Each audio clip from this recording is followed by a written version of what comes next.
Hi there folks, this is one of our Firewire reviews on a new board, on the Michel Bourez model. Interesting looking board. Very much in the same vein as a lot of the new boards we've seen coming out this season. A bit shorter, a bit wider, a bit thicker, but still high performance. So real nice outline this board, looks really nice, nice and curvy all the way throughout.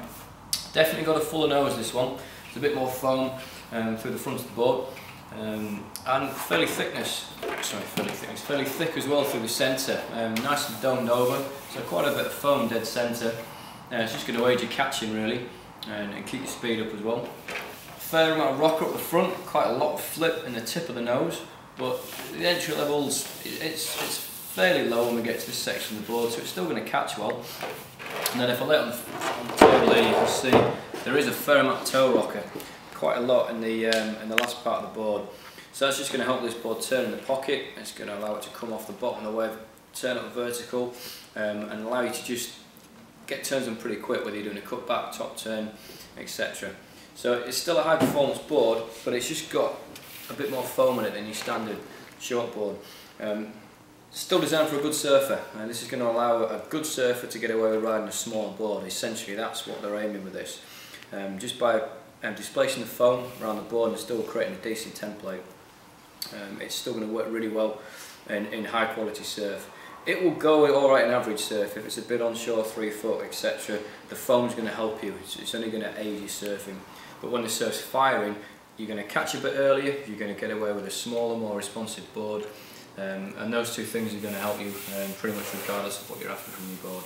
Springer technology with this one, so there's extra layers in the centre of the board just to stiffen it up slightly, and that's just going to make it a bit more responsive in bigger surf, give it a bit more drive. It's not going to be flexing around as much.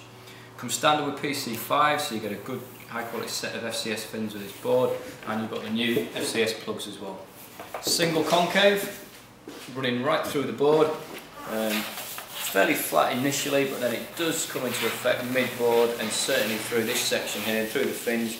Nice single concave, fairly subtle in places but deep enough to get that water forcing through your fins, creating your thrust and drive, just keeping it nice and fast. But overall, a really interesting board this. This is going to help a lot of people surfing. If you're kind of beyond the intermediate level and you're after a new short board, far too many people riding boards that are too hot in the UK for our average conditions.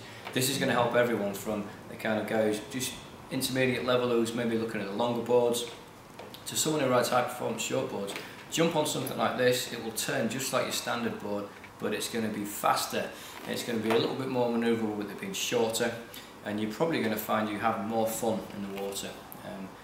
Our average surf lends itself to being fairly weak, not a lot of power, there's generally something not quite right with it, so this will help maximise good quality surf. Ride it 1 to 2 inches smaller than your standard short board, and don't be wary of the thickness in the centre of the board. It still thins out in the tail, it's still going to turn on a sixpence. Just that fuller nose, extra foam is just going to help you surfing, period. Really like the look of this. Have a look online, see what you think. Thanks for watching.